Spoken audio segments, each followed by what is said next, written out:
Hey, what's up guys? Welcome back to my channel. So in today's video, we're going to be predicting the plot of Encanto.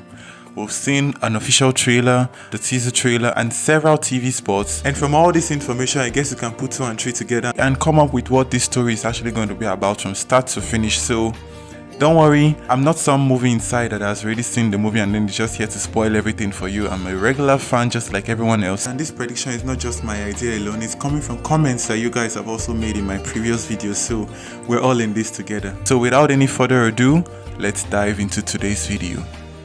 Now I feel this movie will start with scenes of when Alma was younger and how Casita came to life as seen in the trailers which we got earlier. That's how the candle sprung forth Casita out of nothing and then they got their house. Then from that house we'll just see that years would pass and then we'll jump to the present with the opening song, The Family Madrigal. And after the song, The Family Madrigal, we'll see the family members preparing for Antonio's big night. That's his gift giving ceremony, and we've gotten new clips about this particular moment in the film, so let me just play them right now. What are you doing? They were just asking about the family and... She was about to tell us about her super awesome gift! Oh, Mirabel didn't get one. You didn't get a gift? Mirabel! Delivery! I gave you the special since you're the only Madrigal kid with no gift. I call it the not special since, you have no gift. Thanks. Oh, and tell Antonio good luck. Last gift ceremony was a bummer. Last one being yours, that did not work. If I was you, I'll be really sad. Well, my little friend, I am not. Because the truth is, gift or no gift, I am just as special as the rest of my family. Who wants more cake? All right, guys, where do I drop the wagon? Maybe your gift is being in denial. Get the chairs out of the way! Hey, Cero, give me a hand. Lift it higher. Higher. Hey, nice job over there. Yeah. Danilo, we need another Jose. Jose! Luisa, the piano goes upstairs. I'm on it. Oh, careful, sis. My baby's night has to be perfect, and it's not perfect. And people are going to be coming. You're I'm not naming the flowers. The flowers. Did someone say flowers? Our angel. Our angel. Please don't clap. Thank you. Oh, it's nothing. A little sisterly advice. If you weren't always trying too hard, you wouldn't be in the way. Actually, Isa, this is called helping. And I'm not in the way. You are. So that same night, either during or after Antonio's ceremony is when we'll get to hear Mirabel's I Want song, Waiting on a Miracle.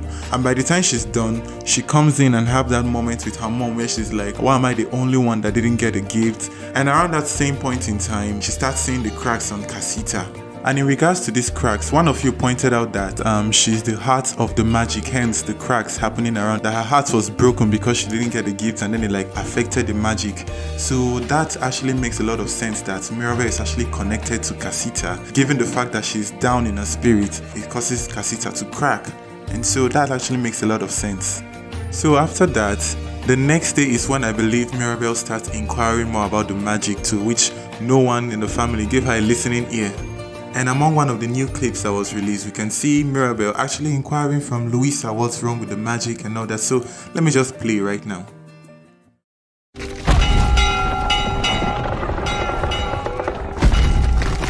Luisa, can you reroute the river? Will do. Lisa, the donkeys got out again. On it.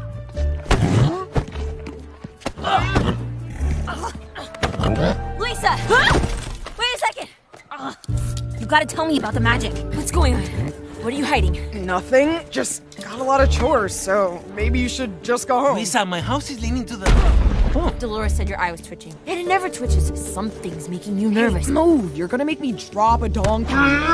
Luisa, will you just tell me what it is? There's nothing to tell. You're obviously worried about something.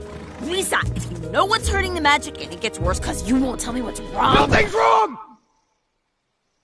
Wow, sorry. That snuck out there.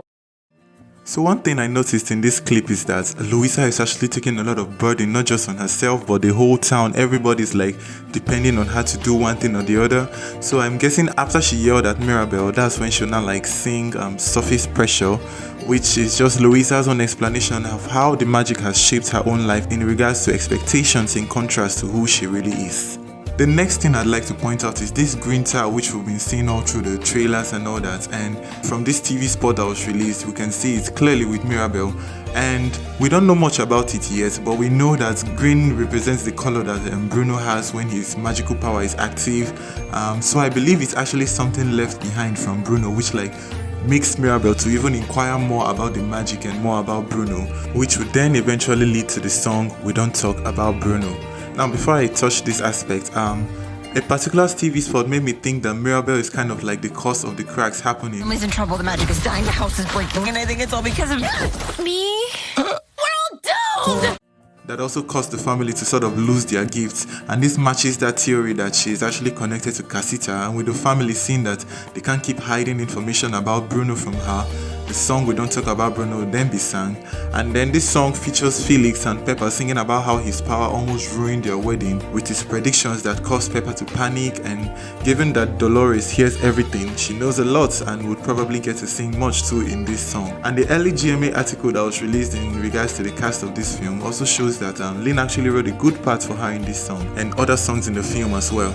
So crowned with whatever information Mirabel gets from the song We Don't Talk About Bruno, she sets out into Bruno's room, which has been dark and abandoned for years, to find him and get answers on how to save the magic. And now, since this is a crucial part of the film, information on what happens next is very scarce as there's only little to go with.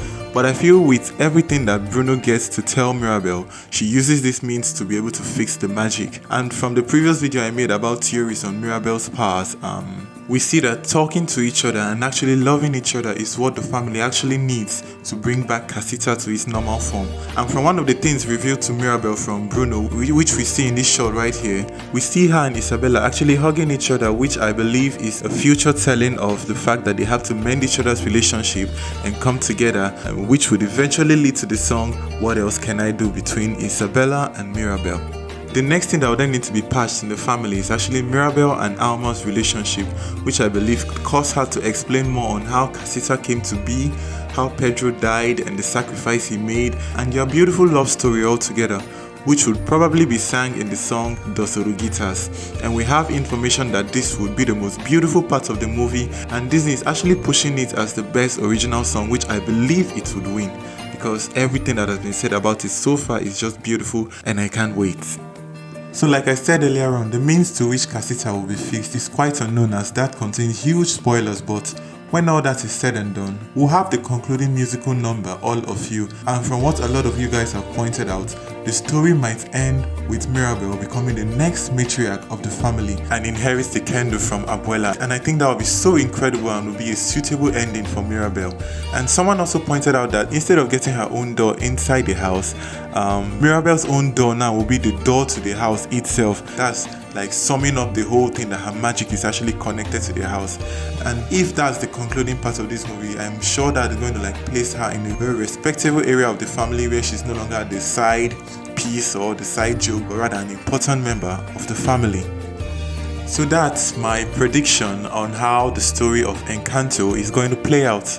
A lot of you are going to be seeing this movie next week in theaters, but for the rest of us, we're going to be waiting till December when it finally hits Disney+. So if you get to see this video after you've seen the movie, try to keep spoilers away for the rest of us. And if you've not seen it, share your thoughts down in the comment section below on what you think I left out or what you think is also crucial that we'll get to see in this film. And let me know that in the comment section below. So thanks for watching this video. Hit that like and the subscribe button. You can check out more of my videos in different topics, and I'll see you next time. Bye.